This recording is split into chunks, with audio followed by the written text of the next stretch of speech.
Hey, welcome to Acting Autistic. Now, today I thought I'd talk about a few things that affect me personally in regards to the autism. So this isn't necessarily talking about things in the acting world and how I deal with that. This is just everyday life and things that I deal with the autism. So one of the first things that I'm going to talk about is headaches. So I get headaches pretty much daily. They're varying degrees. Some days they're just low level, like I can just kind of feel it, like through here, top of my head, or maybe like just kind of through. I can just basically feel a bit of a pressure and a sensation through my head that I would definitely classify as a headache. Now, I guess a lot of people like that kind of constant pressure feeling might be something that might slow them down or stop them, but like these are daily for me. So this is kind of like a base level where like I know it's there, but it doesn't really stop me or slow me down in any way.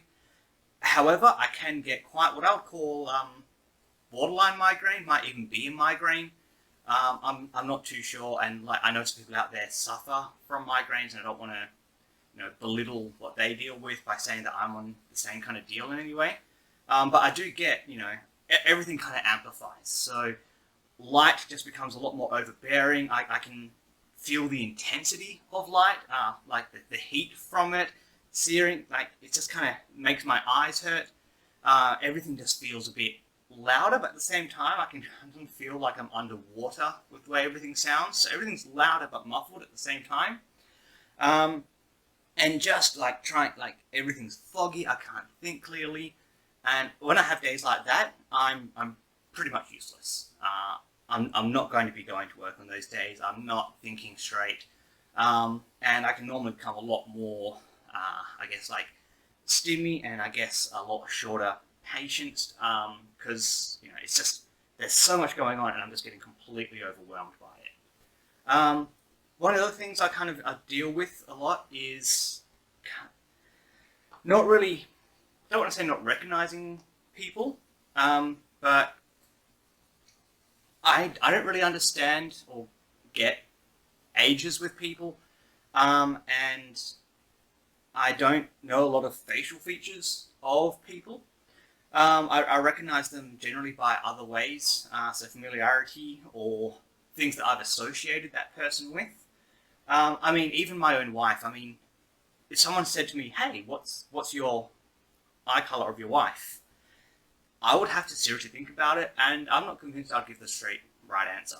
Because I don't really look at faces. And so with that, I just assume everyone's my age. I don't know if that's because I'm not looking at the face, or maybe I just had no idea about ages. Or maybe it's because of the broad range of people I deal with and manage and have done for a long time in my life. So, I do acting, and a lot of the people I do acting classes with and interact with and work with are much younger than myself, and then I also have some that are much older than myself. And then in my normal day-to-day job, same deal. So I'm dealing with people who are much younger and much older, and you don't go around going to people like, "Hey, so like I'm Matt, I'm 33. What's your name and age?" This isn't early 2000s chat where we go ASL. So you don't get that information. And I don't know if other people can kind of tell, but I generally just assume everyone's the same age as me until they tell me otherwise. Or if it's like really glaringly obvious that they're not the same age as me. And even then, I couldn't give you proper tells. But with that, as I was saying, I don't really look at people's faces either. I remember them through other avenues. So it's not facial details. It's not always necessarily hair color. Like, if you said to me, describe your best friend, I might be able to go, "Oh, they have these approximate features." But I'm not even sure if I'm correct. But I know certain things about them, certain tells, the way they might move, speech patterns. When I used to work in retail, I used to be able to remember people by the way or by things that they purchased. So someone would come in, and a lot of people, and it's a good thing I'm not in sales anymore because I'd be giving away my horrible trade secret here. People used to think that I was just a really good, personable salesperson, that I would remember them and I remember the things that I'm looking at, and that, I really took it into me about what had they come in for, and remember that, because if they came back in, I would go, "Oh, hey, it's you. You got this product and we were talking about this. Have you come back to talk more about that? Or I know you mentioned that you're interested in this other thing. Is that what you're coming in to look for today? People would go, oh, you remember me. You know who I am. No, I remember what you purchased. I remember what I talked to you about. And I remember those conversations. But I can't remember your name or anything else about you, or even like some defining details. It's just other things about you that I remembered that I can bring up and make it seem like I remembered you. Some other things that I probably deal with quite a bit is, so I mentioned about the headaches and like light and noise, but even on a normal day, that stuff is persistent all the time. There was a Twitter conversation the other day asking about, like, do people hear light bulbs? Yes. I can always hear that kind of like that humming kind of electrical noise that you get with light bulbs. And I can hear that all the time, especially like LED lights are better. I have an LED light for my lighting rig in front of me here, and thankfully it doesn't produce too much heat. It doesn't really have a big electrical noise, but normal light bulbs, and especially fluorescent lights really make me feel like I'm being drained. I worked in a workplace where there's fluorescence everywhere, and I don't feel that that's really an over-the-top statement. They were everywhere, and I will start off the beginning of my day feeling good, and before lunchtime I was drained to the point where trying to work, trying to do anything was near on impossible. Noises are the other one. Now, there's a lot of noises I can deal with and I don't mind. One of the things I do besides acting is I'm a drummer.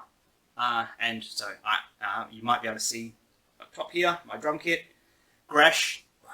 And you know, I can deal with drumming and doing drumming, and also then being in a live band environment and playing music like that. And music is a big thing for me. It's a big calmer. I sometimes find that I can be getting really like depressed and kind of not feeling energetic, and I'll realize that, hey, I actually haven't listened to music for maybe the whole day, maybe even 2 days. I've just been so busy or distracted doing something else that music just completely fell by the wayside. And so music is another thing that really helps me. So sounds like that are fine, but there's other certain sounds. So I've been in office environments where, you know, you have like printers, and that kind of like screeching of the scanning and the paper being fed through and things like that. Or the noises of people like clacking on keyboards, which I'm a giant hypocrite for because I have a mechanical keyboard. And I like the way it feels, and when it has that tick noise, I know I've pressed something. And so, like, I know I'm a hypocrite, but I hate hearing that noise elsewhere. And just other things like that. So there's lots of other different noises, and other noises can sometimes be really distracting as well. So I could be having a one-on-one conversation like someone could be right here talking to me. And there's certain noises going on, my brain is just going, ooh, what's that? And it may not even be a good or what's that, it's just there's a noise, and it takes precedence over everything else. And I have to work really hard to try and attempt to block those out and to try and focus on what's happening in front of me. Something else is small talk. Small talk. So I try not to be rude. I know a lot of people kind of expect when you walk in the morning, you're like, hey, good morning, hi, how are you? Yep, how are you? Good weekend? Well, what'd you get up to? And once again, I'm a giant hypocrite here. And look, I'm a completely self-aware hypocrite. I'm aware of that. But I love talking about myself, especially things that are of interest of me or something that I feel like I've worked really hard on. And I get that other people are like that too. People are proud of their achievements. People are really happy with things they may have done over the weekend. Even if it's just something like, oh, you know, yeah, I just actually finally relaxed for once. You know, I had a couple of beers, watched the TV, saw some movies. You know, it was really good. But a lot of the time, you know, if it's just a very brief back and forth, I don't have interest, I'm sorry.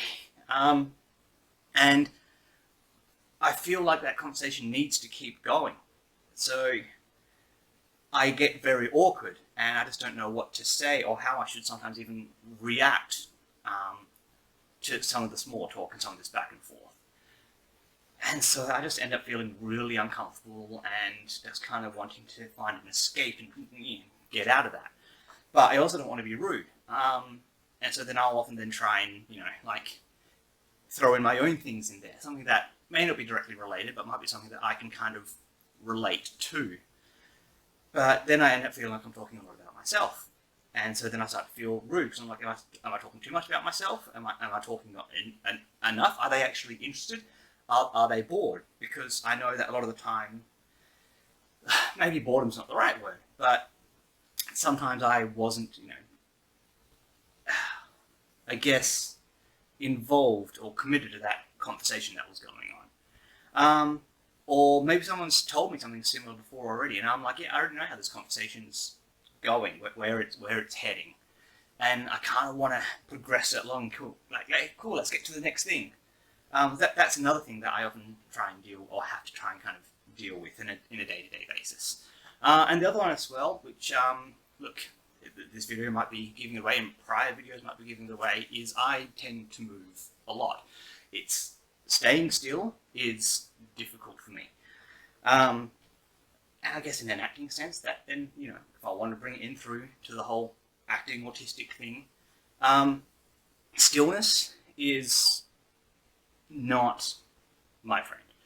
So I often can get fidgety, need to move. I will often stand when everyone else is sitting because, like, I don't want to be sitting, because when I'm standing, at least I can kind of, like, shift my weight a bit, or, like, even just move my feet, or just kind of, one thing I often do is, I go up on my toes and I kind of do a bounce like this, or I kind of, do a bit of a sway, or do a bit of something. But when I'm sitting, everything needs to move a lot more, because a whole half of my body isn't doing a lot. And so, I'll be drumming, and I'll be moving, and I'll get little twitches occasionally. And I just find it's easier sometimes if I'm in that kind of, needing to definitely really move kind of moment, that I should be standing. But it also is often out of touch with everyone else. So everyone else can be like in a meeting and they'll be sitting and they're just there and they're just watching, they're not moving, and I'm just rather trying to get really fidgety. Or if I'm trying to focus really hard and trying to be still and not moving, I then find out or realize that that's all I'm focusing on, is trying not to move, and I have no idea what's happening in that meeting anymore. Not a clue. So me moving and fidgeting, or even playing on my phone, just doing something to keep myself occupied, helps me focus better on the things I should actually be focusing on than actually looking like, or trying to look like I'm focusing on things I should be focusing on, while trying to think really hard about trying to look like I'm focusing on something. So yeah, so that's just a couple of the things that I deal with on a day-to-day basis in regards to the autism, and just a couple of things out there. So